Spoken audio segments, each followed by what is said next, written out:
Kemudian ketika berada di kantor presidennya, Shen Yuan mengetahui akan satu hal, di mana infiltrasi pelatih Liu tidak akan selesai dalam 1-2 hari. Jadi sekarang, Shen Yuan ingin perubahan signifikan. Dia harus melakukannya sendiri. Shen Yuan kini mulai berbincang dengan si manajer Jia, Mansu. Di sana, Shen Yuan mengatakan, manajer, gym dan studio yoga mendapatkan untung yang stabil. Hanya pusat pemeriksaan medis yang kau kelola nyaris merugi. Bukankah kau harus memberikanku penjelasan? Pria ini kemudian langsung mengatakan, Shen Yuan, pusat pemeriksaan di Xinjiang tidak bisa untung dengan mudah. Banyak yang merugi. Pusat kita termasuk lumayan bagus. Shen Yuan pun tahu, oh begitu ya. Saat ini, pria ini pun mengatakan juga kepada Shen Yuan, namun kamu jangan khawatir. Aku sudah punya rencana.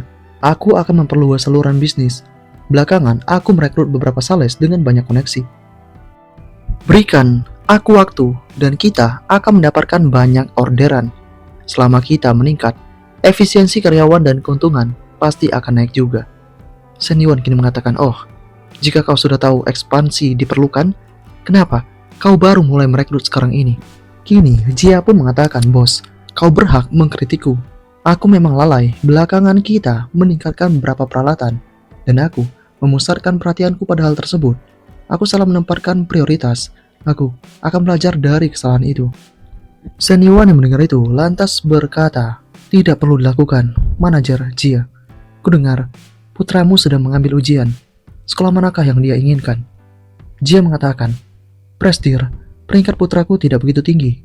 Kami hanya akan melihat di mana dia diterima. Shen Yuan, oh begitu, kau boleh pergi.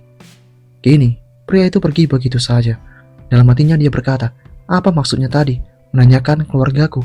Rasanya agak aneh. Saat ini, Shen Yuan juga berkata dalam hatinya, tidak, Jia Nansu ini harus diganti. Dia cerdik, tidak jujur, dan ada banyak karyawan yang punya marga yang sama dengannya. Itu artinya nepotisme internal, dan pastinya ada pendapatan rahasia juga. Kemudian Shen Yuan meminta sekretaris datang ke kantornya. Datanglah sekretaris itu ke hadapan Shen Yuan. Shen Yuan mengatakan kepada sekretarisnya itu, tidak ada yang spesial saat ini.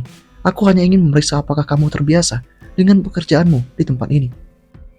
Sekretaris yang mendengar itu lantas berkata, tidak apa-apa, aku masih menyesuaikan diri, tapi semua orang memperlakukanku dengan baik. Shen Yuan kemudian mengatakan, tentu saja, tidak ada orang di perusahaan ini yang berani untuk menyinggungmu. Beradaptasilah secepatnya, agar aku bisa memindahkanmu secepat mungkin. Bekerja keraslah.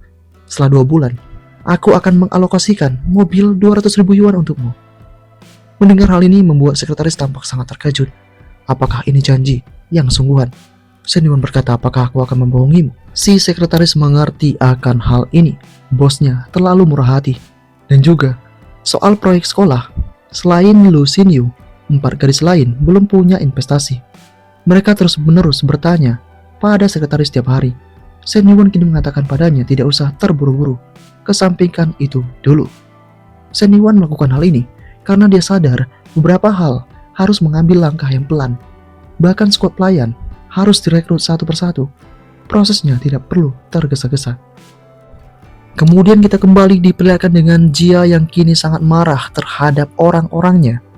Dia berkata di sana, Yu tua, orang-orang yang kau rekrut itu, apakah mereka benar-benar dapat untuk diandalkan? Awasi mereka dengan seksama. Aku baru saja membuat janji tingkat ordo militer kepada bos baru. Jika ada yang salah, kita semua akan hancur. Yu pun mengatakan jangan khawatir. Jia, para sales rep itu adalah mantan bawah saya dari perusahaan saya sebelumnya. Koneksi dan kemampuan mereka sangat baik. Percayalah, kami akan segera mendapatkan kontrak. Jia mendengar itu berkata, baiklah, tetap waspada saja. Aku punya firasat buruk akhir-akhir ini. Kita kemungkinan akan berakhir di tempat ini. Namun kita harus bertahan. Yu mengatakan, Presiden Jia, apakah bos baru kita sulit dihadapi? Jia mengatakan, saya pikir dia hanya seorang anak kaya yang dimanjakan yang membeli perusahaan untuk bermain-main. Tapi dia menangani hal-hal seperti seorang veteran berpengalaman. Aku sama sekali tidak bisa memahaminya. Jadi dengarkan, berhentilah mencoba memanfaatkan apapun untuk saat ini. Pastikan penampilan kita terlihat bagus dulu, tanpa ada kecurigaan. Semua memahami akan hal itu. Di malam harinya, Shen Yuan kembali bertemu dengan Sena. Sena mengatakan kepada Shen Yuan, "Aku pergi ke Nigatron Mall pagi ini dan membelikanmu beberapa jas, 2 pasang sepatu, dan sebuah ikat pinggang dan sebuah jam tangan." Shen Yuan mengatakan, "Pakaian pria pasti harganya mahal sekali." Kini Shen mengatakan, "Ya, hanya 1 juta lebih. Terutama Peter Watch itu, satu saja lebih dari 800 ribu." Shen Yuan mengatakan, "Gadis konyol, belanjakan uangmu untuk dirimu. Kenapa habiskan semuanya untukku? Aku akan segera memberikanmu pelajaran atas hal ini." Saat ini, Sena menyuruh Shen Yuan tidak melakukan ini karena Shen Yu ada di rumah. Kalau dilihat nanti, itu akan malu. Namun Shen Yuan tetap memaksa karena ini hanyalah berjumpa saja.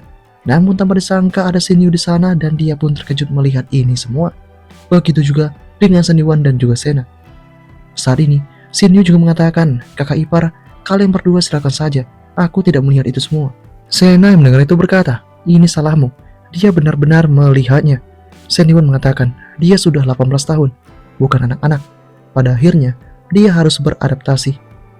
Kini, Sena juga mengatakan, dia bahkan belum berkencan dengan siapapun. Apa yang akan dia pahami? Kalau kau tanya aku benar-benar merasa Shen Yu bertingkah aneh akhir-akhir ini.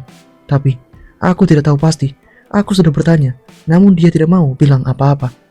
Shen Yuan pun kini mulai menyangka jika itu berhubungan dengan kejadian yang sebelumnya menimpanya. Namun, Shen Yuan mengatakan jika itu karena kebanyakan berpikir. Di keesokan harinya, Shen Yuan pun kini tahu akan satu hal. Meskipun Shen Yu sekarang membantu di kafe, Sena tetap berangkat pagi ke toko. Dia sangat bekerja keras. Hari ini juga, Shen Yuan bertemu konselor di rumahnya untuk membicarakan sumber daya manusia. Jadi, Shen Yuan akan benar-benar memanfaatkan momen ini. Teori dan praktik tidak sama, tapi dengan Jing Fu Hill di tangannya, sedikitnya dia bisa berlatih dan membangun fondasi. Tapi, administrasi bisnis saja tidak cukup. Dia harus menguasai lebih banyak lagi. Tak disangka saat kemudian datanglah Shen Yu yang langsung memanggil kakak iparnya itu. Shen Yuan kini mengatakan, "Shen Yu, kenapa kau tidak pergi dengan kakakmu?" Kini, Shen Yu mengatakan, "Aku cuti setengah hari. Aku lihat mobilmu tidak punya plat nomor. Jadi, ketika aku memberikannya untuk ayahku, aku memberikanmu plat nomor tambahan. Aku tidak pernah punya kesempatan untuk memberikannya." Shen Yuan mengatakan, "Thank you, Shen Yu." Dan ketika memberikan itu, tidak sengaja tangan mereka bersentuhan. Kini Shen Yu pun mengatakan, "Kakak ipar, jangan bilang ini padaku, oke?" Dalam keadaan yang semacam ini, Shen Yuan berkata dalam hatinya, apakah dia itu sedang membicarakan plat itu?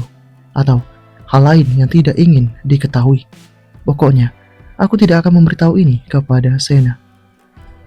Waktu terus berjalan dan pada saat ini, si adik Meng kini mulai menyapa kakaknya, yaitu Bu Li.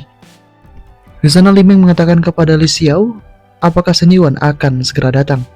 Kini Li mengatakan, "Gimanakah kau bisa tahu itu?" Li Meng mengatakan, "Tolong, ada yang biasanya tidak pakai rias wajah tiba-tiba make up ringan di rumah ini. Pilih-pilih pakaian dan berpakaian dengan cermat. Siapapun bisa mengetahuinya." Kini Li Xiao mengatakan jika Shen Yuan hanya datang untuk belajar. Mendengar hal itu, Li Meng mengatakan, apakah aku harus pergi dari ruangan ini? Li Xiao mengatakan tidak perlu, tetaplah di ruang tamu saja. Kalau hanya kita berdua terasa terlalu disengaja. Kini Li Meng mengatakan, hebat, kakak. Kamu belajar semua kebiasaan buruknya. Aku mau kencan dan masih mengharapkan aku jadi orang ketiga. Saat ini, Li Xiao menegaskan jika ini hanya datang untuk belajar, bukan date belaka. Singkatnya tibalah Shen Yuan dan langsung disambut oleh Li Xiao itu. Shen Yuan sangat terkejut akan hal itu. Mereka bergegas masuk ke dalam rumah.